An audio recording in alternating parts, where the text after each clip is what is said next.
व्यासपीठ पर विराजमान सभी मान्यवर और आप सभी धर्म बंधुओं को मेरा सादर प्रणाम।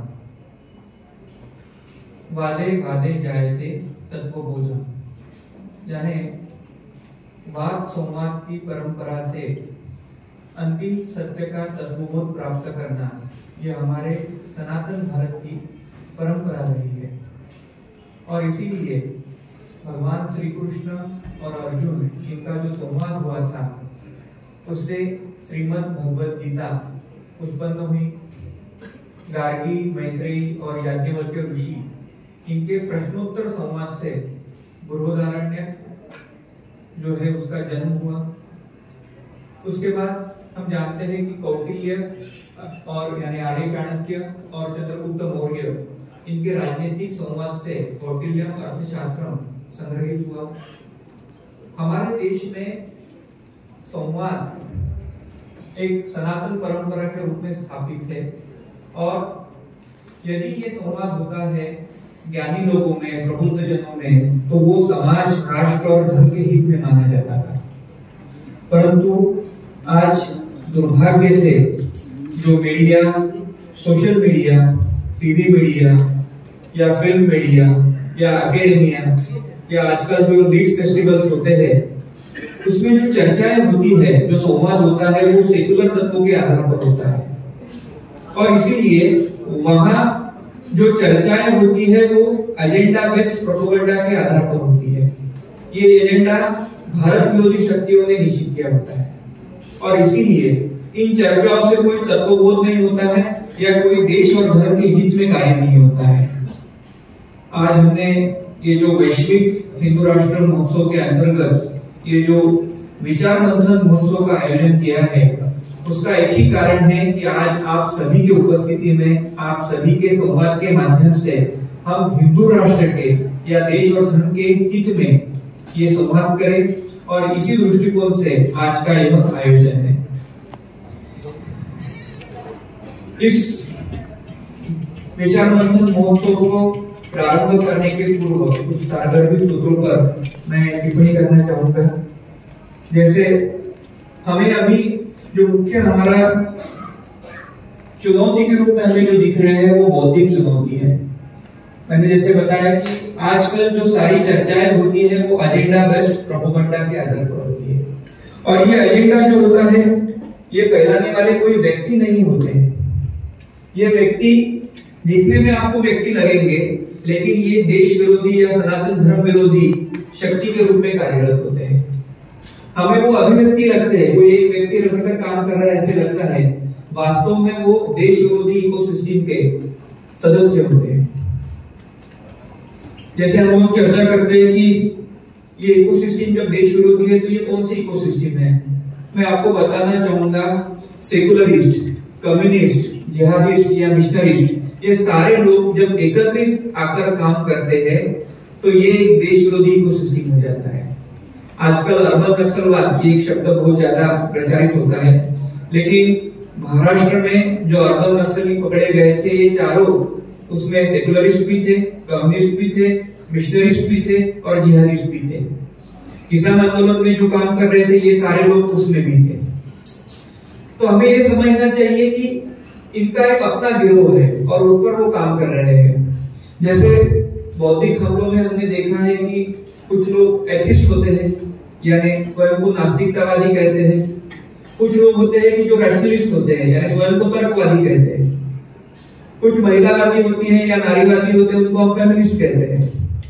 ये अलग अलग नामों से हमारे सामने आते हैं, लेकिन ये सारे पर्यायवाची नाम ही हमें समझना होगा। एथिस्ट, रैशनलिस्ट, फेमिनिस्ट, अर्बन नक्सली, ये सारे पर्यायवाची नाम हैं और ये लोग केवल एक गिरोह के सदस्य हैं और उनका काम है देश को तोड़ना या सनातन धर्म को अपमानित करना।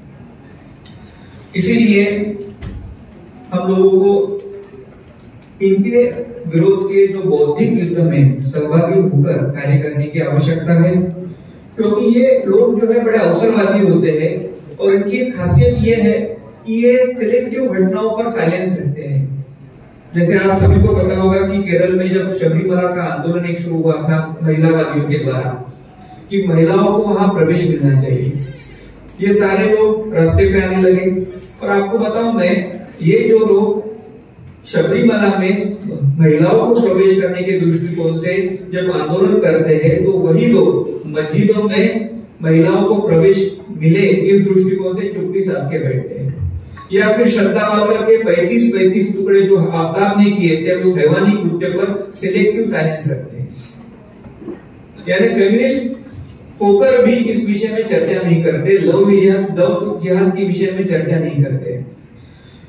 जैसे आप सभी को याद होगा कि जब अखलाक की चरखी दादरी में हत्या हुई थी, तो लगभग 67 ऐसे अवार्ड वापसी वाले साहित्यकार थे कि जिन्होंने अपने अवार्ड वापसी की थी। लेकिन जब वो जो राजस्थान का गरीब टेलर है कन्हैया लाल, उसका सर से जुदा किया गया, तो इन लोगों ने सिलेक्टिव मौन धारण किया। तो ये केवल सिलेक्टिव विषयों पे बोलते हैं और सिलेक्टिव विषयों पे चुप्पी साधते हैं, ये इनका अवसरवाद है। उसके आगे जाके हम टीवी मीडिया की जब बात करते हैं, क्योंकि टीवी मीडिया पे मुझे याद है कि कुछ वर्ष पहले जब दूरदर्शन हुआ करता था, उसमें कोई एंकर ने गलत शब्द का प्रयोग कर दिया तो उसकी दिन भर चर्चा होती थी। लेकिन आज रवीश कुमार दिल्ली दंगों के बाद जो दंगाई है शाहरुख पठान, उसको फोटो दिखा के खुलेआम कहता है कि ये अनुराग मिश्रा है। एक झूठा नैरेटिव सेट करता है, फोटो वही होता है लेकिन नाम बदला जाता है और उसकी कोई चर्चा नहीं होती। और नया कल भी मैंने चर्चा में बताया था कि यदि कोई न्यूज होती है तो वो एक फिनिश्ड प्रोडक्ट होता है, संपूर्ण जानकारी के बाद ही उसको प्रचारित या प्रसारित किया जाता है। लेकिन आजकल न्यूज भी ऐसे दिखाए जाते हैं जो नैरेटिव सेट करने वाले होते हैं। और इसके लिए हम सबको ये समझना होगा कि जो मीडिया में बैठे हुए अर्बन नक्सली है, उनका एक आह्वान हमारे समक्ष है। और उसके साथ साथ ये जो झूठे न्यूज प्रचारित किए जाते हैं, उसको सेल लगाने के लिए दिखाया जाता है कि फैक्ट चेकर्स नाम की एक नई प्रणाली शुरू हुई है। लेकिन आपको बताऊं मैं कि ये फैक्ट चेकर्स भी ऐसे होते हैं कि जो फैक्ट चेकिंग के माध्यम से सच्ची घटनाओं को झूठ बताकर दिखाकर फैक्ट चेकिंग का अपना कार्य करते हैं।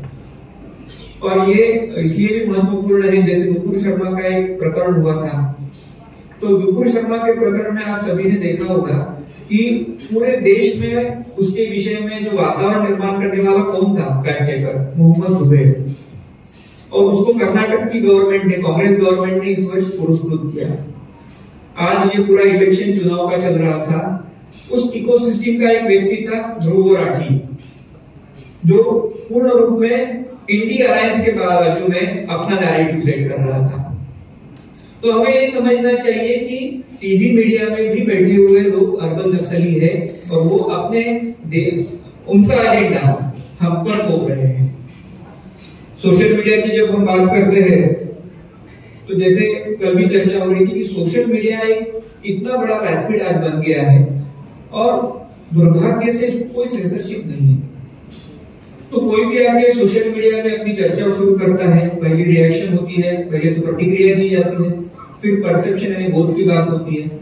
तो एक इतना बड़ा वैस्पिड बनने के बावजूद भी उसको कोई सेंसरशिप न होने के कारण हमारे समक्ष उसका एक आह्वान तैयार हो गया है।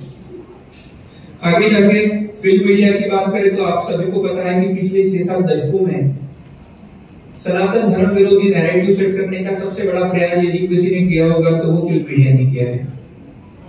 आज सद्भाग्य से द कश्मीर फाइल्स या द केरला स्टोरी या अजमेर 92 ऐसे कुछ फिल्में आई है कि जिसने ये जो वास्तविकता है, वस्तुस्थिति का बोध कराने का एक प्रयास किया है। लेकिन इसका भी एक चुनौती हमारे समक्ष है इस फिल्म मीडिया के संदर्भ में। एकेडमिया, इसके विषय में भी चर्चा होनी चाहिए, क्योंकि एकेडमिया यूनिवर्सिटीज ये ऐसा एक क्षेत्र है कि जो विद्यार्थियों को यानी जो भारत का भावी नागरिक है उसकी वैचारिक धारणा बनाने का काम करते हैं। लेकिन वहां भी प्रोफेसर साईं बाबा जैसे कुछ प्रोफेसर बैठे हुए होते हैं कि जो अर्बन नक्सली विचारों से विद्यार्थियों को प्रभावित करते हैं और देश विरोधी कृत्यों में उन्हें कार्यरत करते हैं। तो ये भी एक आह्वान हमारे समक्ष है। हमारे समक्ष और एक सबसे महत्वपूर्ण आह्वान है वो जुडिशरी का, न्यायपालिका का, क्योंकि न्यायपालिका में भी अर्बन नक्सली विचारों के न्यायाधीश बैठे हुए हैं और वो प्रतिदिन बेंच पर बैठकर सनातन धर्म के विरोध में निर्णय दे रहे हैं। इन सब के विषय में, इन सभी बौद्धिक हमलों के विषय में हमें कार्य करना होगा, क्योंकि ये कार्य बौद्धिक स्तर पे, वैचारिक स्तर पे ही किया जा सकता है। हम सब जानते हैं कि अभी ये काल पिछले 10 वर्षों का यदि हमने अभ्यास किया होगा तो हमें ध्यान में आएगा कि पिछले 10 वर्षों में सबसे ज्यादा पोलराइजेशन हुआ है, वैचारिक ध्रुवीकरण हुआ है, हर क्षेत्र में ध्रुवीकरण हुआ है। पहले तो समाज में हो रहा था, अब मीडिया में हो रहा है, फिल्म मीडिया में हो रहा है, राजनीति में हो रहा है, क्रीड़ा क्षेत्र में हो रहा है, कला विश्व में हो रहा है। तो हर क्षेत्र में पोलराइजेशन हो रहा है और अगले 5 वर्ष इस दृष्टिकोण से महत्वपूर्ण है। तो हमें अपने लेवल पे, हमारे दृष्टिकोण से अपना बौद्धिक वैचारिक योगदान इस काल में देने की आवश्यकता है। हमें अलग अलग प्रकार का बौद्धिक योगदान इस काल में देना पड़ेगा। जैसे एक है स्ट्रेटेजिक नैरेटिव सेटिंग करना, क्योंकि हम सब जानते हैं कि 1947 के बाद भारत में मीडिया हो, एकेडेमिया हो या साहित्य का क्षेत्र हो, सभी में जो दबदबा रहा है वो कम्युनिस्ट विचारों का रहा है। और ये लोग जो थे, इन्होंने सभी विषयों को अपने विचारों से प्रेरित करके, प्रभावित करके हमें उनकी विचारधारा थोप दी है। ऐसी स्थिति में यदि उनका मुकाबला हमें करना है तो हमें स्ट्रेटेजिक नैरेटिव सेटिंग करना होगा। जैसे आज आप सभी को पता होगा कि वक्फ बोर्ड की जब बात होती है तो वक्फ बोर्ड जब टीवी चैनल पर दिखाया जाता है तो वहां के एंकर या वहां के जो जिहादिस्ट डिबेटर होते हैं वो कहते हैं ये तो धार्मिक सूत्र है, वक्फ बोर्ड जो है वो अल्लाह की भूमि है। और वो धार्मिक सूत्र इस प्रकार से बताते हैं कि पूरा जो मुस्लिम जगत है उसको लगने लगता है कि भाई धार्मिक सूत्र महत्व का, ये तो भूमि भगवान की है उनके। वास्तव में इस प्रकार का नैरेटिव जब होता है तो समाज पर उसका असर उनके समाज पर होता है। हमें अपने भी नैरेटिव से सेट करने पड़ेंगे। हमारे यहाँ तो कहा है सब भूमि गोपाल की। यदि सारी भूमि ही गोपाल की है तो फिर कहाँ आया दूसरों का ही।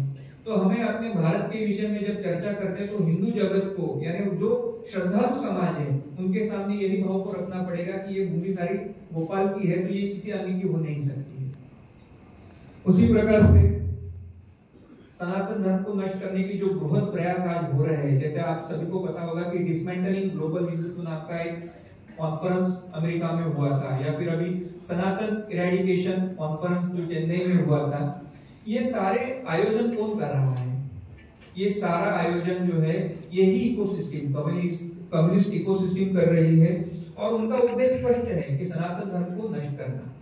उसके लिए अलग अलग प्रकार के नैरेटिव सेट किए जाते हैं, जैसे हिंदुत्व और हिंदू अलग अलग है, सनातन और हिंदू अलग अलग है। इस प्रकार से जो नैरेटिव सेट किए जाते हैं और आपको जो है एक प्रकार से गुमराह किया जाता है।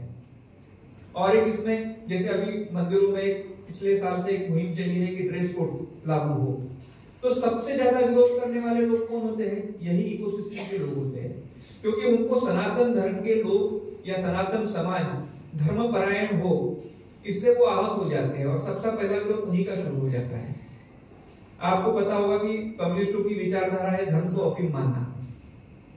धर्म को अफीम मानने वाले यही लोग केरल में महिलाओं को प्रवेश के लिए इसलिए आंदोलन करते हैं। तो ये सारा जो है ये उनके एजेंडे पे काम कर रहे हैं। मैं हरिद्वार में था 2021 के कुंभ में, मैंने वहां देखा पूरे भारत में कोरोना ने सबसे ज्यादा क्षति की थी और हरिद्वार ये पूरे भारत में सबसे कम क्षति हुआ कोरोना का शहर था। हरिद्वार कुंभ के समय भी जो आंकड़े सांख्यिकी सामने आई है उसमें सबसे कम जो हानि हुई है वो कोरोना के काल में हुई है। इसके बावजूद भी उसको इस प्रकार से दिखाया गया सारे टीवी मीडिया पर कि कोरोना का हॉटस्पॉट बना है हरिद्वार का कुंभ, और एक प्रकार से सनातन धर्म को, सनातन की परंपरा रही कुंभ को और उसका आयोजन करने वाले राष्ट्रवादी संघों को टारगेट किया गया। ये बताना मैं यही चाहता हूं कि इनका उद्देश्य एक ही होता है सनातन धर्म को बदनाम करने का, कि उनके जो पॉलिटिकल एजेंडे है, राजनीतिक एजेंडे है, उसको साध्य करना। और इसीलिए यदि उनका प्रतिकार, उनका यदि मुकाबला हमें करना है तो उसके लिए हमें अच्छी बौद्धिक तैयारी करनी पड़ेगी। और सबसे महत्वपूर्ण तीसरा जो हमें कार्य करना है वो हिंदू राष्ट्र के समर्थन पे अपनी भूमिकाओं को सुनिश्चित करना और प्रस्तुत करना। आज हम सबको पता है कि भारत हिंदू राष्ट्र होना चाहिए। भारत अनादिकाल से हिंदू राष्ट्र था, है और अनंत काल तक रहेगा। परंतु हिंदू राष्ट्र रहने के लिए आवश्यक जो विचार प्रस्तुत करने हैं वो ऐतिहासिक स्तर पर हो सकते हैं, वो बौद्धिक स्तर पर हो सकते हैं, संवैधानिक तर्क उस पर दिए जा सकते हैं। ऐसे अलग अलग भिन्न भिन्न पहलू हो सकते हैं कि जिस पर हिंदू राष्ट्र के समर्थन में और हिंदू राष्ट्र विरोधियों के खंडन करने में भूमिका करना सुलभ हो सकता है। तो इस प्रकार की अपनी क्षमता के अनुसार, अपने अध्ययन के अनुसार, अपने आकलन के अनुसार, अपनी समझ के अनुसार हमें अपनी अपनी भूमिकाओं को स्पष्ट करना पड़ेगा। जैसे मैं सनातन संस्था से हूँ और हमारे पूज्य गुरुदेव डॉक्टर आठवले जी, उन्होंने एक बहुत जब हिंदू राष्ट्र के विषय में अपनी भूमिका को लिखा था 1998 में ईश्वरीय राज्य की स्थापना, इस ग्रंथ में उन्होंने लिखा था कि हिंदू राष्ट्र यानी क्या? हिंदू राष्ट्र यानी अध्यात्म आधारित राज्य व्यवस्था। उसमें उन्होंने लिखा था यदि राष्ट्र अध्यात्म केंद्रित होगा तो वो विश्व कल्याण का कार्य करेगा। और इसीलिए उन्होंने हिंदू हित की राज्य व्यवस्था ऐसा सीमित अर्थ न रखकर उन्होंने लिखा कि विश्व कल्याणार्थ कार्यरत सात्विक लोगों का राष्ट्र। तो उन्होंने एक प्रकार से, इस प्रकार से आध्यात्मिक अंग से अपनी भूमिका को प्रस्तुत किया। आज यहाँ बड़ा आयोजन हो रहा है, हिंदू जन जागृति समिति के माध्यम से ये आयोजन हो रहा है। हिंदू जन जागृति समिति ने संवैधानिक तर्क से हिंदू राष्ट्र की भूमिका को प्रस्तुत किया है। हिंदू जन जागृति समिति ने स्पष्टता से कहा है कि यदि भारत के संविधान में जो अवैध रूप से उछेड़ा गया जो सेकुलर शब्द है, यदि उसको निकालकर वहां हिंदू राष्ट्र को प्रविष्ट किया जाता है तो संवैधानिक हिंदू राष्ट्र भारत को मिल सकता है। तो इस प्रकार से हर व्यक्ति जो आज यहाँ आया है, हर संगठन आया है या विचारक आया है, वो अपनी अपनी भूमिकाओं को अपने अध्ययन के अनुसार या अपनी कार्यशैली के अनुसार सुस्पष्ट कर सकता है और हिंदू राष्ट्र के समर्थन में और हिंदू राष्ट्र विरोधियों का खंडन करने में सुलभ हो ऐसी भूमिकाओं का निर्माण किया जा सकता है। ऐसी अलग अलग प्रकार की हिंदू राष्ट्र के समर्थन की जो भूमिका होगी वो हमें आने वाले काल में विश्व पटल पर रखनी होगी, वैश्विक मंचों पर रखनी पड़ेगी और उसको जो है समर्थन प्राप्त करवाकर देना पड़ेगा। अंत में केवल दो ही सूत्र आपके समक्ष रखूंगा कि बहुत बार ऐसे बताया जाता है कि बौद्धिक मतभेदों के कारण बौद्धिक समाज जो होता है या बुद्धिमान समाज होता है वो कभी एकत्रित कार्य नहीं करता है। हम सबको इस निष्कर्ष को एक प्रकार से बदलना होगा क्योंकि आने वाला काल बहुत भयंकर है और जिस प्रकार के वैचारिक आक्रमण हो रहे हैं, जिन उनके पास धन है, शक्ति है, माध्यम है, सब कुछ है, तो हमें एकत्रित आकर कार्य करने की आवश्यकता है। और इस दृष्टिकोण से बौद्धिक मतभेदों को भूलकर हम एकत्रित हिंदू राष्ट्र के हित में कार्य करें, ये हम सबकी भावना होनी चाहिए। क्योंकि भारतीय समाज जो है वो एक प्रकार से आज ब्रेन वॉश्ड है। हमें वास्तविकता में मति स्वच्छता यानी ब्रेन वॉशिंग करने की आवश्यकता है उसकी, और इसीलिए हम सबको बौद्धिक क्षेत्र में या वैचारिक स्तर पर कार्य करने की आवश्यकता है। मैं आशा करता हूँ आप सभी इस कार्य में, इस बौद्धिक युद्ध में सहभागी होंगे। आप सभी का पुनः एक बार स्वागत है।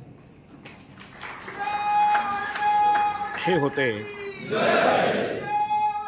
हिंदू जनजागृती समितीने आयोजित केलेल्या वैश्विक हिंदू राष्ट्र महोत्सवामध्ये ज्यांचं मार्गदर्शन झालं ते चेतन राजहंस से हम सभी को ये सुस्पष्ट लोकाधिकार न्यूज आंदोलन जो होते हैं वो यानी केवल रास्ते पर उतर कर इतने तक ही हमें सीमित नहीं रहना है।